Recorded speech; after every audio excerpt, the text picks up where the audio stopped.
Dumarami na ang nakikibarkadagulan sa mga batang Riles. Siguradong mapapailag ang mga kapuso viewers sa matitinding action scenes ni Miguel Tan Felix, Kokoy De Santos, Bruce Rowland, Rahil Birria at Antonio Vinson.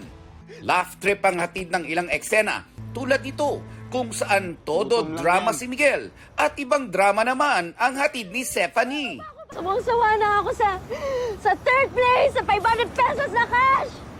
Nag-viral tuloy ang eksena lalo't ginaya ito ng It's Showtime Kids. Sawang-sawa na ako sa third place, sa 500 pesos na cash! In-acknowledge din ng audience ang bromance ni Miguel at Antonio.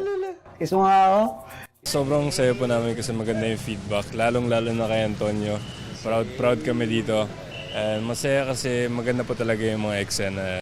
Lahat po kami kasi binigay po namin effort na to at yung ibuboost namin yung show na to para sa mga kabataan.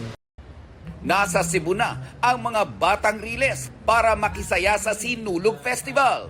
Excited sila dahil bihira daw ang time away from work. First time kasi ito na out of town, nakasama ko itong mga batang Riles. Kaming 5 kompleto, so excited ako makasama mga batang Riles. Sana matry rin namin kahit onti lang oras namin yung mga tradition food nila, yung mga dried mangoes, mga ganun.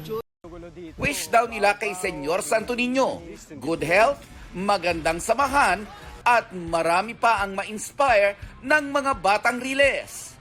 Sobrang ang wish ko is sana mag-enjoy lahat ng taon nandun and hindi nila makalimutan yung ibig sabihin talaga ng Sinulog Festival. Hindi lang about siya sa parada and saya, but the real meaning behind it. Ngayong nakikilala na natin ang mga karakter nila, mas iinit pa raw ang mga tagpo sa serye. Abangan nyo, may malaking kaganapan sa Boys Town sa susunod na linggo.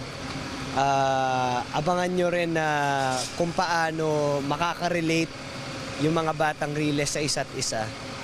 Dahil magiging united sila dahil merong malaking pangyayari sa Boys Town na kailangan nilang abangan ngayong 8:50 na ang time slot ng mga batang Riles.